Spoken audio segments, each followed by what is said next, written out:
Joseph Tizi DJ Kuala Ngando.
Jiran batoy unda lang amaran batoy non sulu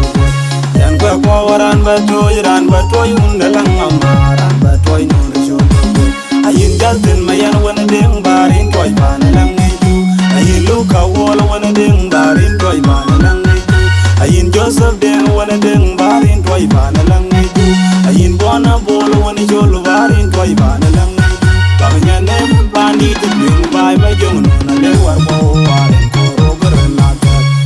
Go bataga la yo uni chol mana la chol ma juru una bay manuna tarapon yana le jiri la yo uni chol mana la chol ma juru una bay manuna tar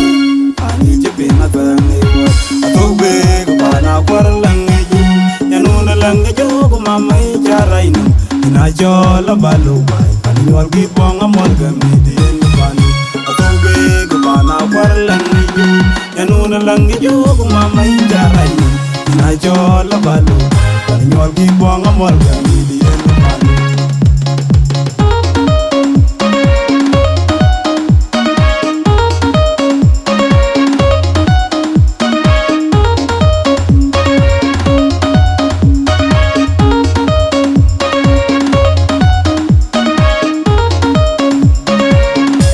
ana ya botonga ngabato jiran batoy unda lang amaran batoy non sulu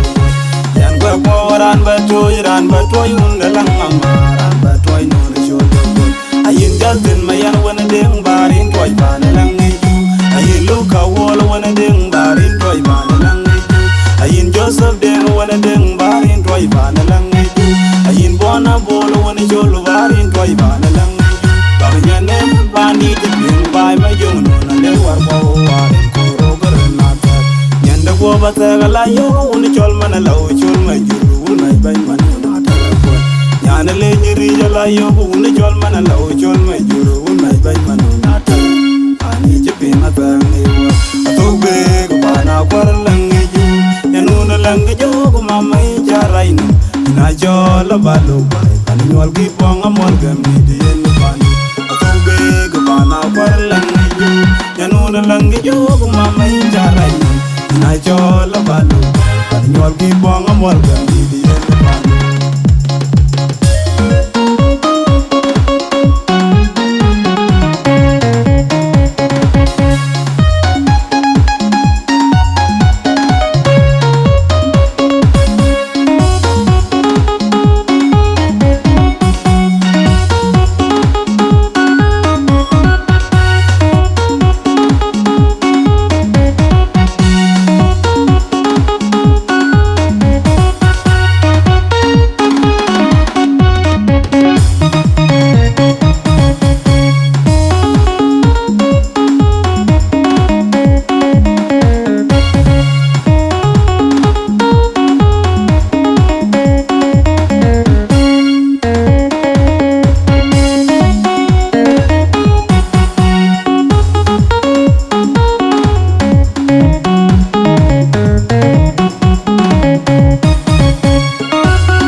jiran batoy unda lang amaran batoy non sulu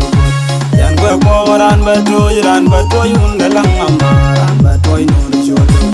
ayin jantin mayan wana deng barin toy ban lang ngeju ayin luka wol wana deng barin toy ban lang ngeju ayin Joseph deng wana deng barin toy ban lang ngeju ayin bona bol wana cholo barin toy ban lang ngeju bagnya ne bani tin bai ma jung no na le war ko waren ko rober na ta nyande ko bata la yo uni chol mana law chol ma juru un mai ban man na ta ko nyane le nyiri jala yo uni chol mana law chol ma juru un mai ban man na ta ani te pe na ta ni ko to be ko bana kwar lang ni ju nyanu na lang jo ko ma mai jarai no na chol balu bai pan nyol ki pong amol ga mi de ni ban go bana kwar lang ju nyanu na lang ju ko ma mai jarai na jola balu pan nyol ki pong amol ga mi de ni ban